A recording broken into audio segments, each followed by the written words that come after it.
Thanks to everyone for joining us today. This is really, hopefully your 2025 is off to a good start. I know there's lots of new things happening in the marketplace, and for us, one of the things that we've identified as kind of critical at this particular stage in the marketplace is how to upgrade your SEO strategy and how the Google for Jobs box is actually playing out.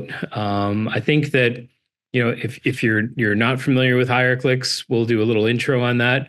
But this kind of notion of SEO for jobs is something that I'm extremely familiar with, and we've helped a lot of clients, think through this. So, just in real brief order here, who is HireClix? We're a recruitment advertising agency. We've been in business since 2010. I started the business way back then, and had prior to that had worked at monster.com, building the Monster brand, driving advertising from consumer sites back to Monster in order to engage job seekers with their job search and really deliver an ROI for the clients that were posting jobs on Monster at the time. At Monster, we did a combination of paid advertising, but we did a lot of work on search engine optimization as well. So again, as I mentioned, being able to win a search engine optimization game is a significant differentiator for employers as they're trying to figure out where to put their resources, where to put their time, and to be frank, to deliver the best candidate experience possible.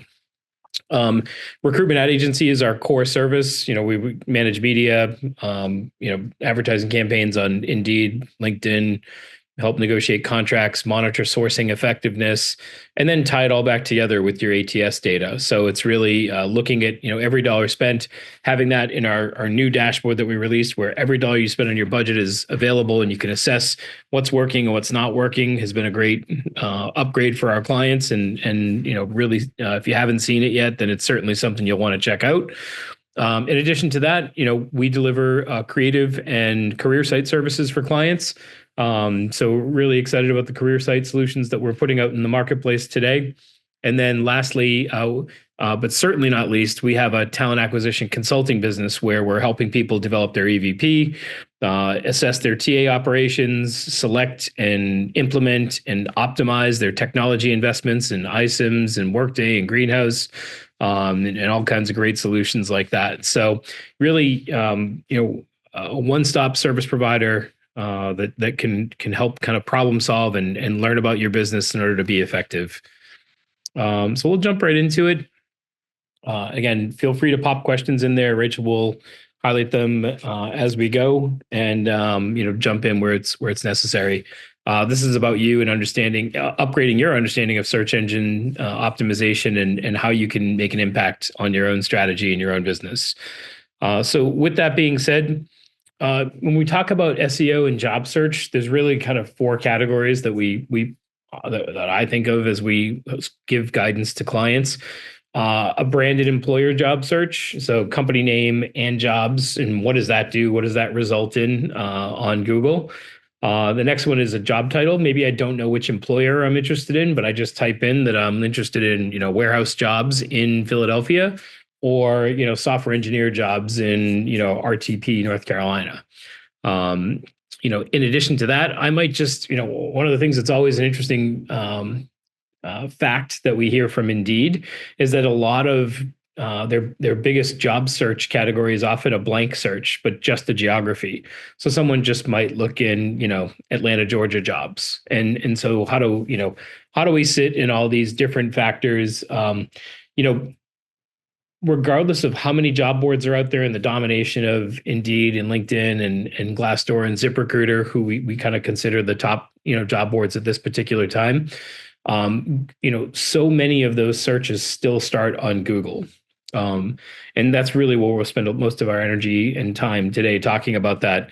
But in addition to that, we are keeping our eye on other searches. So we'll address that as we get down to the end, of like where we think the emerging areas of search might be, and how do we consider taking someone's career site and their individual job detail pages, and how do we optimize that for the future of search as well?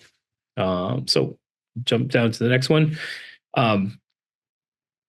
So what can I do today to make an impact, on my overall search? Well, these are the levers that you have when you're thinking about search marketing. And One is organic search for jobs, organic search for brand terms. Third is Google for jobs, which we'll spend a bunch of time in. And fourth is paid search. So if you somehow, some way can't upgrade your infrastructure to do a better job at organic search and Google for jobs, you always have the option of doing paid search. That can be really expensive, partly because if you're competing for job seekers who are searching on nursing jobs in any particular metropolitan market, you're competing with number one, job boards who also want to buy that traffic and earn that traffic in order to deliver enough value and enough job seekers to make your advertising dollars worth it. Second, you're competing with a lot of staffing firms that are out there. They're trying to also get in front of those job seekers, get them to engage first. And that way they can obviously charge, whether it's a contract rate, if it's travel nurses, or whether it's a permanent placement, which is tens of thousands of dollars.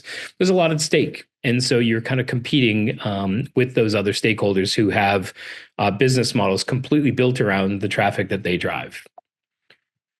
Let's see. When we go to the next slide, I'll just give you a couple examples. There's two screenshots of a Google search, and this is obviously something you can do as well, but just kind of walk you through like what we mean by some of these.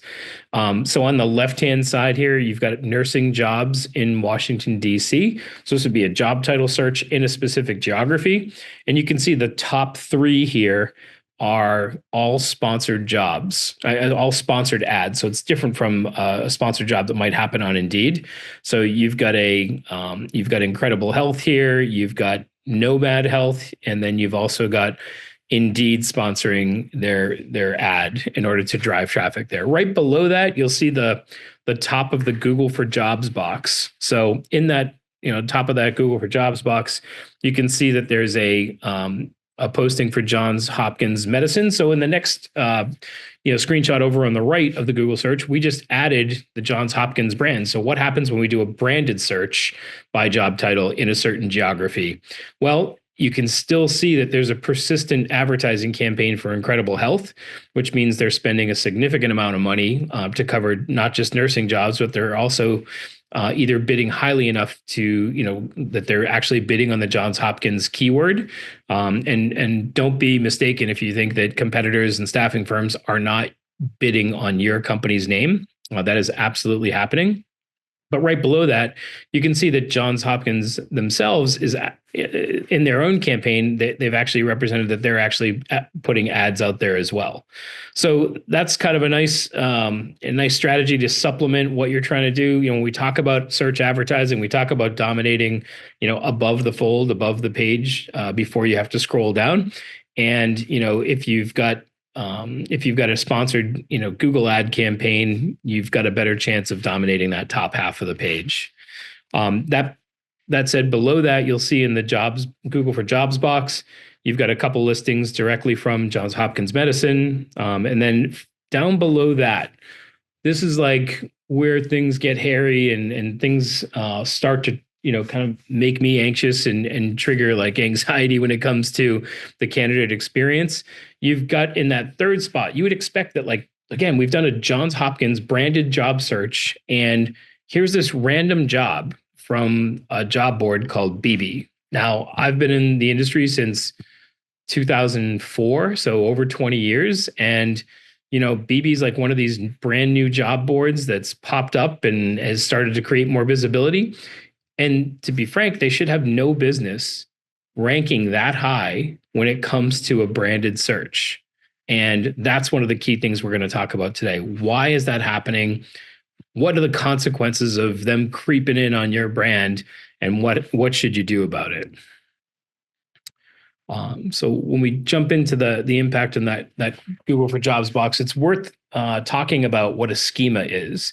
And I know that it sounds maybe more technical than you would prefer, or more. It's a little bit in the weeds, but it's really important to understand this, because it's not like posting a job on Indeed or doing sending your job feed over via XML to one of the job boards.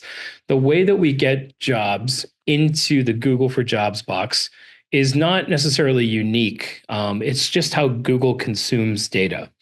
And when they say they want a schema, they want a file in a specific format. And they use a schema to accept shopping data, travel data, recipes, jobs, and much more. There's several other categories as well. So it's not as easy as flipping a switch for, Jane or Joe user or Jane or Joe recruiter to just find their way onto the Google for Jobs box.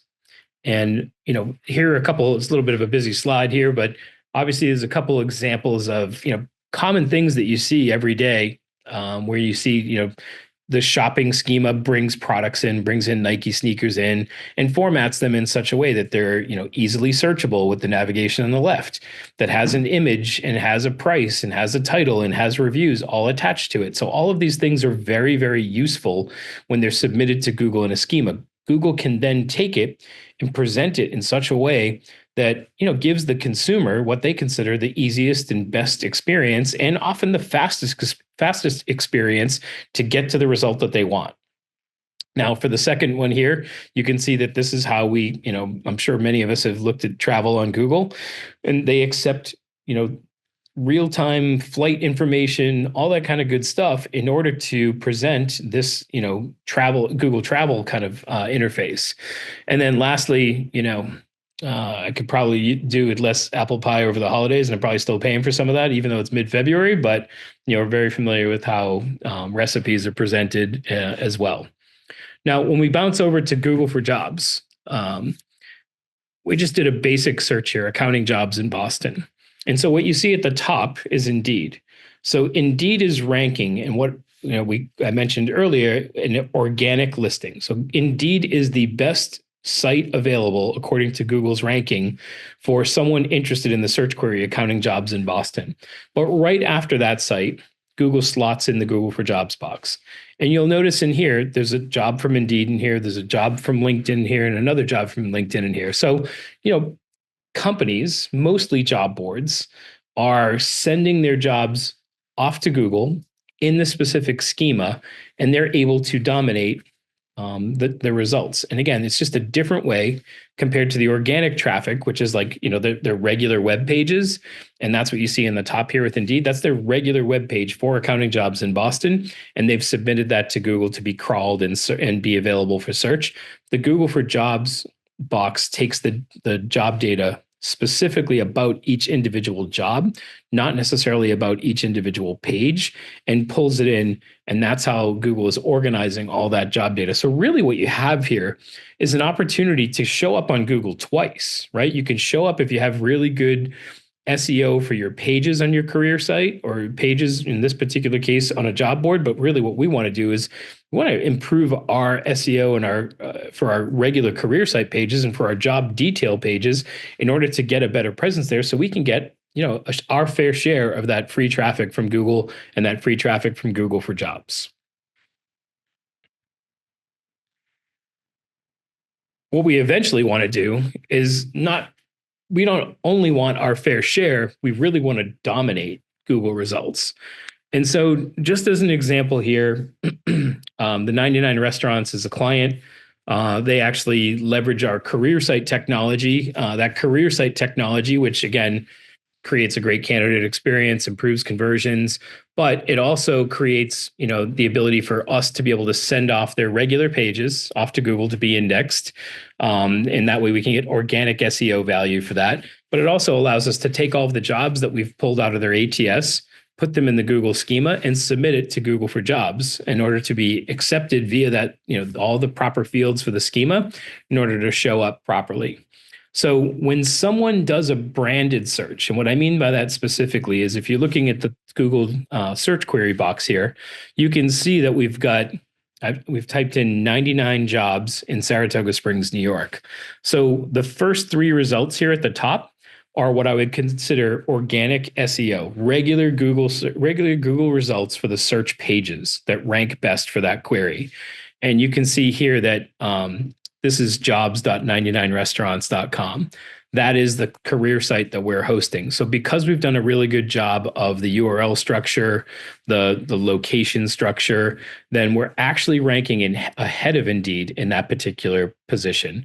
And then you'll see here, there's the second ranking site is Indeed. Now, if you think about how long Indeed's been around and how much content Indeed has, it's a pretty significant feat in order to outdo Indeed. But if you think about the actual intent of Google to deliver that job seeker to the best results possible, absolutely, they should be taking the job seeker to the company results page when they do a branded search. It'd be totally different if they did jobs.saratoga Springs, New York. That would very likely result in Indeed showing up first, and the 99 restaurant page being somewhere in the mix in the results. But they're not looking for choice; they're looking for brand. And I can't emphasize enough that if a job seeker is looking for a company's brand, looking for your company's jobs, we do not want to forfeit that traffic to go to a job board or go to a staffing firm. We want to be there and have the right presence in the search engine optimization results. So our regular pages show up first. Turns out we also showed up third as well in this particular case. And you can see in the first spot, we used a very specific geographic page for that location, as jobs in Saratoga Springs. And then in the third one, an individual job of server at that particular location. It's another separate page. That page is also search engine optimized and shows up right behind Indeed. So, again, trying to get our piece of the pie at the top half of the page. We've done a really good job of helping the 99 get their jobs in front of the job seekers that are aware of their brand, that want to work for their brand, and actually, have a really strong presence there. Now, what you see on the left-hand side, you see a little peek of the jobs, Google for Jobs box. We're going to take the, we ended up expanding that. And again, good news is that you all can go do this on Google with your own company's jobs, with your competitors' jobs. We always have this challenging thing when people are are on Indeed and they're like, I can't find my jobs. I can't see my jobs. I can't see where they rank, or my hiring manager is looking for their jobs. All this turmoil, with Google, none of that's to worry about. You can actually get to all these jobs, which is fantastic. But when you expand the Google for Jobs box and you look at the screenshot over on the right-hand side, same search query, and then you just look at this roster of jobs, right? This is literally every single job that's showing up here is from the 99 restaurant career site. And that's what we want to have. We want to be able to have that presence, versus the one you saw before, the Johns Hopkins example. It was kind of a mixed bag of job boards, direct sites, random job boards, big job boards, small job boards, all that kind of crazy stuff. Rachel, feel free to interrupt and interject if there's any questions that might be timely. I saw a few pop up, but didn't really get a chance to read them. Nothing at this time, but I will pop in. Okay. Sounds good. There's a term that I've been using for a long time. When even before Scott Ryan and I started HireClix, we were basically we were working at another recruiting firm, and we talked about this notion of job hijacking. Well, so what does that mean when someone's hijacking your jobs? Well, if someone actually goes and uses a different brand, in this particular case, we used a pretty significant sized healthcare system, Northwell Health, and whether you're advertising on the job boards or not, if someone wants to take Coca-Cola or Pfizer or Uber or Northwell Health. Someone can go out and find a way to scrape all of your jobs off of the career site. And then they take those jobs and they put them out and make them available for Google SEO or Google for Jobs. And what happens here, if you're not doing a good job at protecting your brand, right? You can see here in the results, this is the top half of the Google for Jobs box on the left and the bottom half on the right-hand side. So what we've got here is, again, the search query is a branded search query. And Northwell Health is first. In the job seeker's shoes, they really want to look for a job specifically for Northwell Health in a particular location. And so what happens is, they're getting, number one, the first job up there is from LinkedIn. Next one's from IntelliCare. Next one's from Indeed, LinkedIn, and then BB, right? And then over on the second column, you've got Monster, The Ladders, JAMA, which is an industry job board, Practice Link, which is an industry job board, and then The Ladders again. I don't know when the last time anyone went to The Ladders was, but I know I haven't been there in a decade. So really, when you think about this, are they actually advertising on all these sites? Or are these sites grabbing their jobs, especially in the case of BB or The Ladders? Folks, these organizations are grabbing your jobs and they're submitting them to Google for Jobs and they're beating your organization on your own branded job search. And there's nothing that drives me crazier than this kind of stuff happening. So why does it damage your brand? Well, when they go and they click off and they click on this link back here, um, this particular operating room RN job on the bottom left hand side, when they click on that, they'll go to the BB site. And again, if you have another browser open, you should try it out. You click on that, it's going to bring you to a BB landing page, and then again, we're missing an opportunity. We're extending this job seeker experience. When they go to a site like BB, and I've tested out their site several times, so I know this one pretty well. When you click on it and you say, okay, well, I'm now on BB, whatever, I'll click apply. When you click apply, it actually pops up a registration.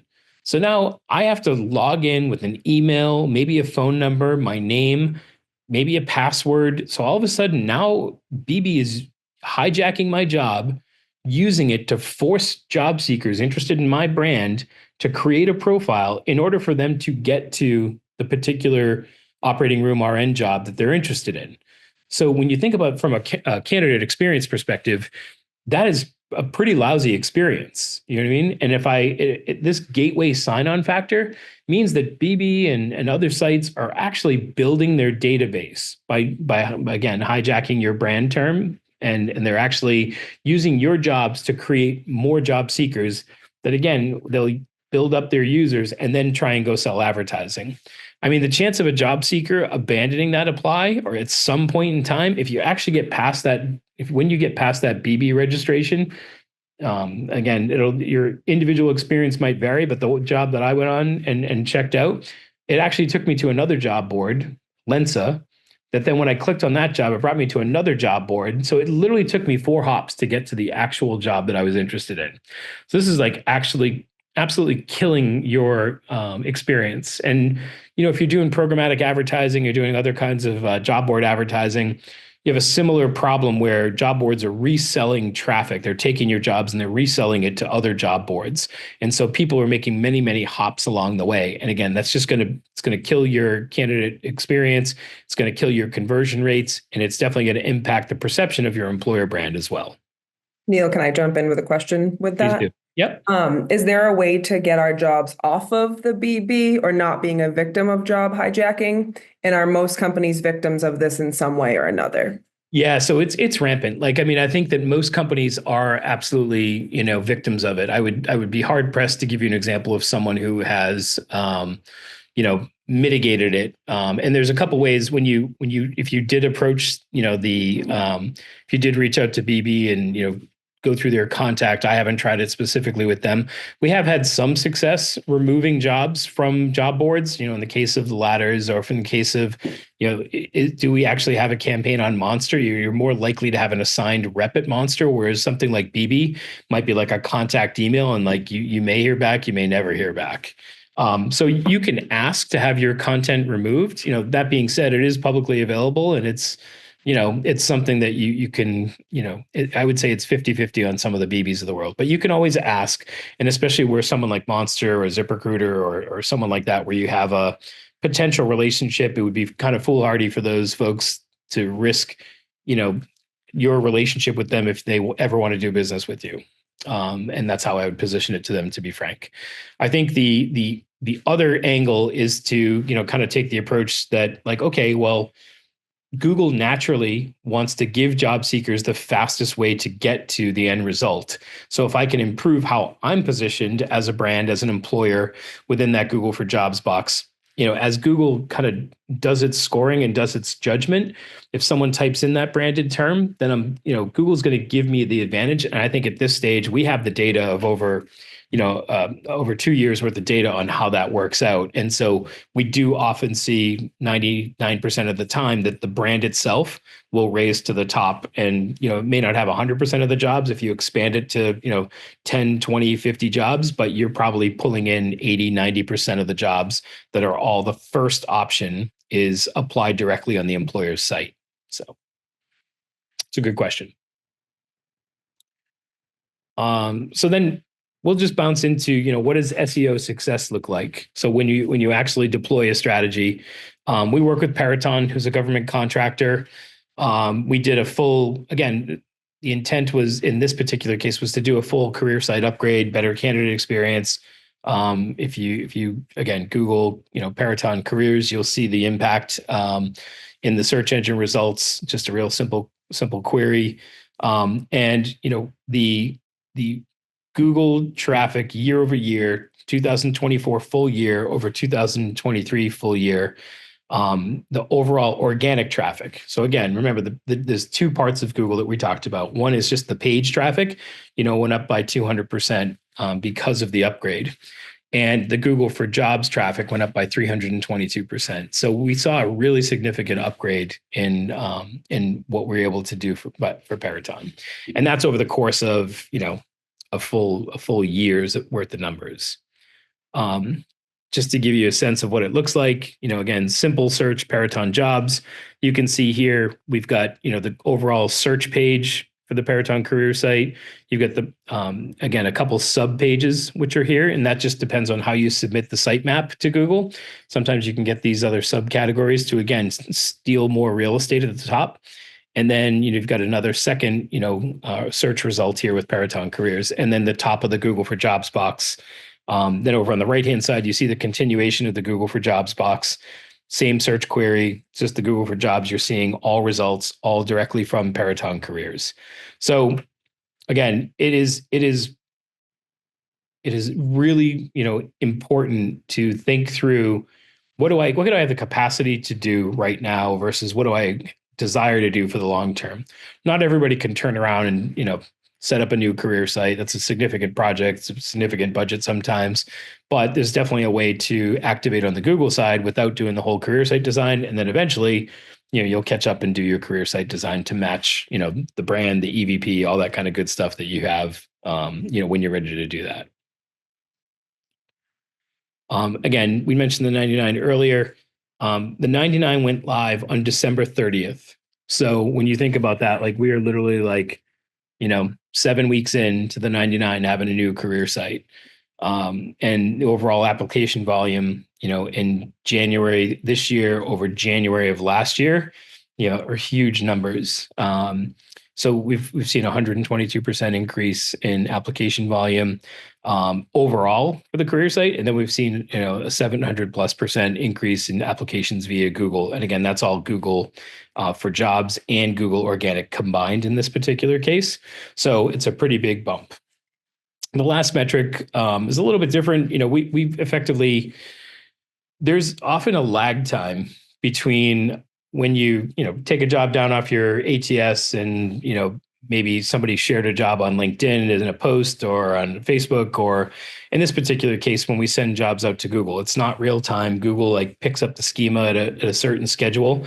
So there might be a window where the job had come down in the ATS and someone would end up at a effectively would be a 404 error page. Our career site team's amazing and really thought outside of the box, and they have now what we call a second chance page. So they take the query, the search query that came in for that original page. So if it was a server job in Saratoga, it would then, instead of saying 404 error, you're kind of out of luck.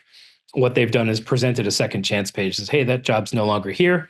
Here are some relevant jobs based on job title, based on location, in order to give them another chance to find the right job. Again, what we don't want to do is have, in this particular case, 10% of visitors just hitting a dead end and, being frustrated, having a bad brand experience, all that kind of good stuff. So, but again, we look forward to seeing what the full year results look like for the 99 restaurants. But, out of the gate, this is looking like a huge win. And when you talk about, restaurants, food service, anything like that, cost and margins are critically important. So we're really excited about, and the client's really excited about where we've started here in the first couple of weeks of the new year. Here's, again, the visuals that go along with it. You saw that first one already on the left-hand side with the organic results. And you saw this, the domination on the Google for Jobs box. So that being said, key takeaways, what else is next for search? We think the Google search rules are constantly changing. So we think that there's always going to be something to keep our eye on with Google, like we were talking about. In the schema, there's key skills that we could add. So there's definitely different fields that we could add. They always like having compensation the same way that Indeed wants compensation. So, part of like making sure that what you submit in the schema is helping you position yourself as the best option. Now, number one, you're always going to do really well when it comes to your branded terms because Google wants to get the shortest path to your job when someone does a branded search. But, what else can we add so we are more competitive than the job boards or more competitive than staffing firms when it comes to those job title or those geographic searches? So that's how we look at, kind of like evolving the Google schema submissions to make sure we're as relevant as possible and that we earn some of those other search result spots within the Google for Jobs box. But beyond that, we're looking at these three categories as ways to take the content we already have. When we prepare something for Google and its schema, then we're also prepared to engage in other methods of search. So, voice search, whether it's Siri, whether it's Alexa, all these things are things that are on our radar for what's next and how to address that. You don't often try and address those things until you've figured out the core Google for Jobs search. But voice is definitely on the radar. Video search is on the radar. Video in general, video content ranks extremely well, and you've got this clear advantage that video content has on TikTok, Instagram, Facebook, everything like that. Like video, Snapchat, like everything is far more short form video friendly. And so short form video friendly does very well for search queries and does very well in extremely popular channels. So, how do we potentially build out more video content that's associated with careers? How do we do it in such a way, in a scalable way that's tied with individual jobs or job function categories, sales jobs, warehouse jobs, truck driver jobs, all those kinds of things. Like having more content and doing that in a scalable way is something that's on our radar. It's next. And then just AI content-based searches. We're trying to figure out, are there ways that we can position the content to be more consumable through the different AI technology that's out there? How do we make sure that we are positioned to be ready to go when someone uses Chat GPT or Claude or some of the others? And then, we're also looking at ways to incorporate that. When we start looking at search queries on a career site, how do we use, not just a chatbot, how do we use an AI engine in order to produce the best results or provide relevant results? So things like that are important to us as we think about what's next for search. What are the key takeaways from today? Number one, you can upgrade your Google for Jobs presence in short form. A lot of some ATS vendors, not a lot. Some ATS vendors do submit Google for Jobs feeds, schema. Sometimes it's all your jobs. Sometimes it's part of your jobs. You should check with your ATS partner to figure out if they are in fact submitting your jobs to Google in the proper schema to be found. If not, you should be asking your career site vendor if they do so. If they're not doing that, again, as I mentioned, we have career site solutions. We also have just a straight up Google for Jobs solution. So strips away the design part in the short term. You could always upgrade to that down the road. But, I think we turned around a Google for Jobs presence in a matter of 5 to 10 business days where we were able to scrape the jobs, turn them into the right Google schema, and submit them and start to see results coming in pretty short order. So it's pretty simple stuff. You do a CNAME redirect. So if you have career sites on careers.company, then you might make jobs.company and assign that to a Google for Jobs vendor. So we do that. Like I said, your ATS vendor might do that.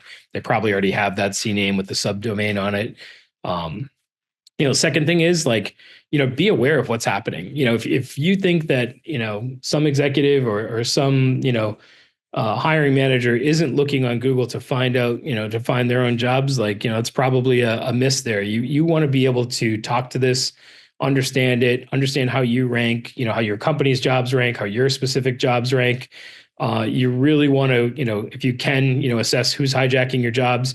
Hey, look at, if LinkedIn's got my jobs and I have a big contract with LinkedIn, okay, I might feel comfortable with that. That being said, how much of the value that I pay LinkedIn is coming from Google, and is there a way for me to, complement that, or find ways to be more efficient with the job board spend, on ZipRecruiter, LinkedIn, Indeed, you name it. So, and then lastly, like I think you should set, realistic and measurable goals. Like I think like, this isn't going to happen overnight, but it can happen in the short term. And, we have to monitor like which jobs are working well. What do we have for keywords? What are we doing in the schema? Who are the competitors that are doing really well on the non-branded search terms? So I think that like, being aware of Google for Jobs is what I would now consider an important category in addition to what I spend on LinkedIn and Indeed and Glassdoor and ZipRecruiter. And then lastly, like, the career site experience is an important one. If you're not doing career sites or you're locked into a long-term career site contract, what can you do with landing pages? Does your CRM, does your career site allow you to do landing pages? Can you do a better job at popping up a landing page solution that'll get you some traction, get you some organic SEO, give you something that's more flexible to share for recruiters on social media channels? But because those landing pages could lead to far more effective conversion rates than just sending someone, through the wild adventures of a hijack job. So, and I think that, it's a little bit of a different topic, but when I meant this last bullet point here is that modern design will draw better engagement. Like we think that the creative in recruiting is generally suboptimal for what consumers expect today. A lot of their experiences in purchasing and shopping and consuming content online is far smoother and far easier to engage than the typical application process.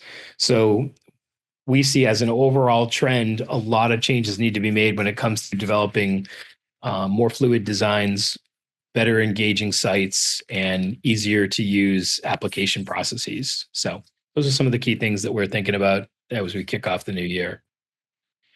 And that's it. Thank you. So love to get any questions you might have, Rachel. Yeah, we've got quite a few. Thank you, Neil, for that. It was awesome. How do you see this evolving with the introduction of AI agents into the search space? Yeah, I think that it's a really good question. We're not sure yet how high the adoption is going to be on AI search agents. I mean, there's a lot of potential for this kind of aided job search through AI could be a significant player. Like I think that we're not sure how those AI assisted services will prioritize how they'll monetize that solution. Is that a subscription the job seeker pays for? Are they looking for key placement? Are they going to look for like sponsored slots? It's all still really, really early. I think the best thing to do is to do the best at describing the content, in the most practical way, in the most relatable way. Don't stuff keywords in. Don't put fluff in there. Like over time, Google AI agents, they will like figure that stuff out. So just be your authentic employer brand. Put your authentic jobs together. That's and from a job description perspective, from a schema perspective, like don't try and be something you're not. And I think that's really will serve you best to start. This question kind of piggybacks off of that one. Does the content within my job postings factor into whether or not my jobs will be displayed within Google for Jobs? Sorry, could you say that again, Rachel? Yep. Does the content within my job postings factor into whether or not my jobs will be displayed within Google for Jobs? Yeah, absolutely. So I think that Google's a search engine. It consumes content very efficiently, right? So I think that the structure that we send that schema over, is part of the ease of which it makes it easier for Google to consume that. Again, if your content that you have in, let's say, the job description or the job title, let's start with the job title. If the job title has a bunch of acronyms that are very specific to your company, there's just going to be very few people that can relate from a search query perspective to match with your acronym heavy job title. And the same thing would pertain to the job description as well. If you've loaded it up with a bunch of acronyms that no one else understands, it becomes hard to relate to, for Google to relate a particular search query to your, kind of unique language that you have in your own job description. So again, I would go with what's accurate, what's succinct, when you're talking about requirements and skills and certifications, be very clear in those, make those prominent, and having a lot of fluff about the company, stuff in a job description oftentimes leads to, if you think about the concentrated words from a percentage of content perspective, and if you load up a bunch of like stuff about the company in a job description, that's going to lower the density of the words that matter from a job search perspective. So I think you've got to be really careful about eliminating fluff. Do not overload the keywords. Google kind of reconciled that from a page search perspective. So I think that if it's not already happening, it's a matter of time for it to get kind of found out if you're trying to stuff that stuff into a job description. But I think it's very relevant. Okay. A few more. How can I learn to submit schema for my employer job postings? Yeah, so you can't do it on an individual basis, but there's a Google link on how to submit a schema. We can certainly, why don't we'll add that link in the slides before we send it out. Okay.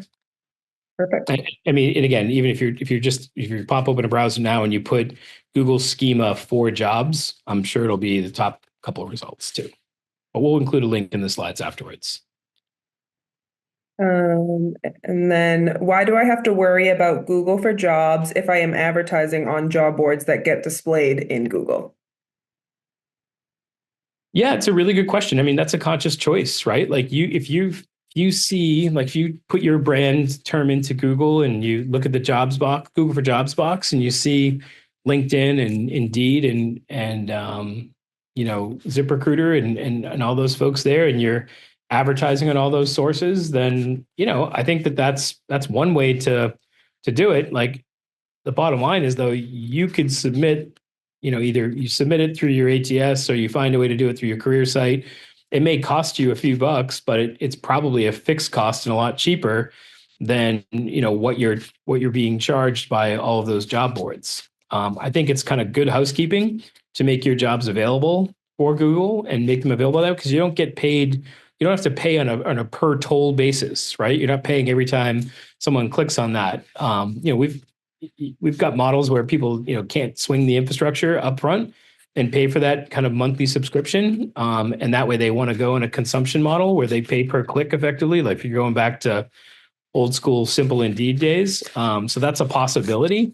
But if someone gets if Indeed gets 10,000 clicks from Google for jobs and they send them to your jobs on your site, and you're paying $250 per apply start or $10 per apply start, like, it really costs them next to nothing to get that traffic. So if you're comfortable letting them carry the water and paying, maybe 10x what you'd pay if you went and did it directly yourself, then that's a business decision. But there's probably chances are that you could save a few dollars and kind of redeploy your money and even redeploy your money with Indeed, right? Like maybe I can free up my sponsored jobs money on all the different job boards, that charge that way, or programmatic fees.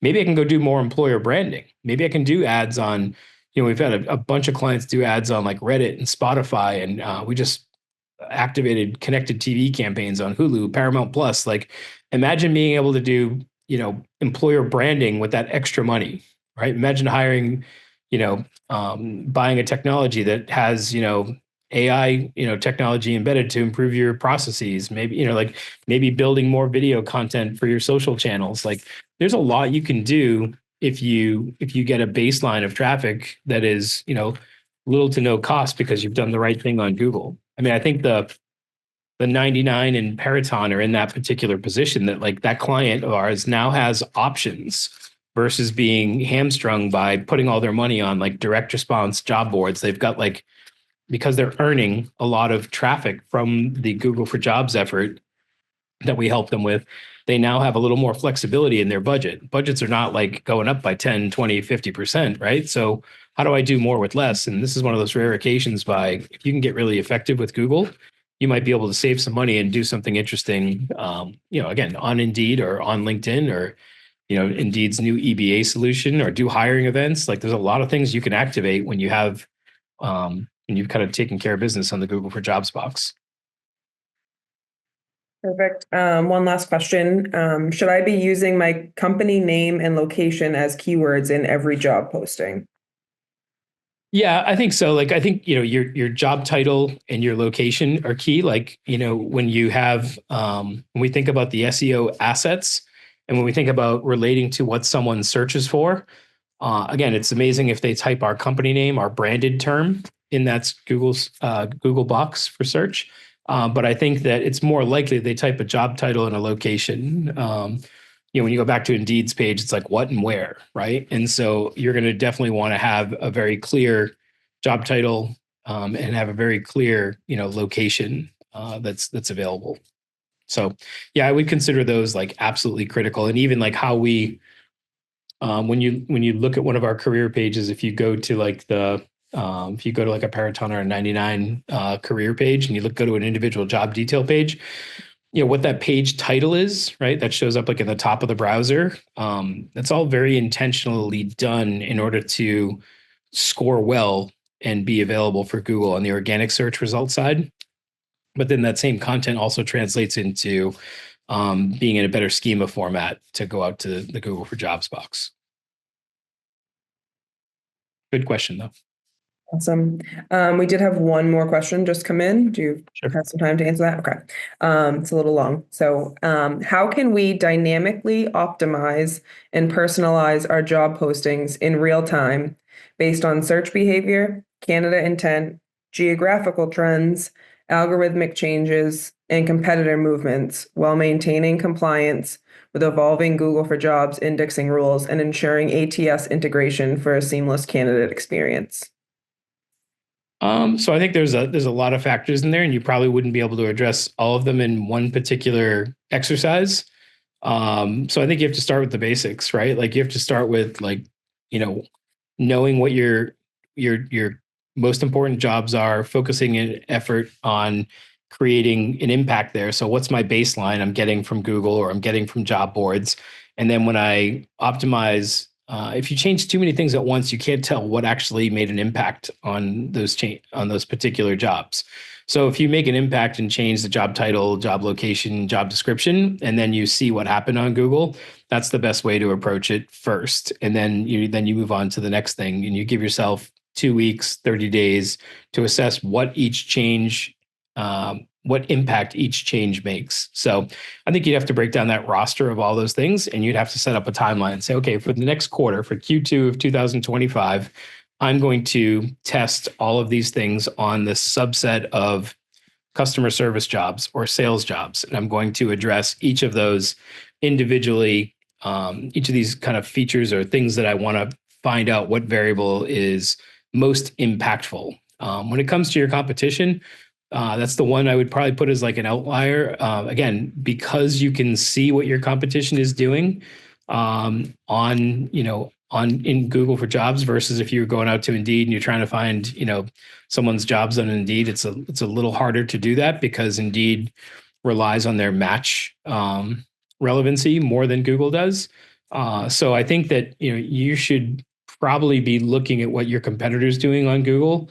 And again, I think you should be doing that on a quarterly basis, because what happens if you're competing with, three hospitals in your market and all three of them are optimized for Google for their own brands. And what if all three of them are then optimized for non-brand terms? So now they're encroaching on, what you consider like neutral territory if they're doing a really good job there. So I think competitor is the one I would pull out separately compared to all those other assets that you control within your own sphere of job title and all that jazz. That was a great question, though.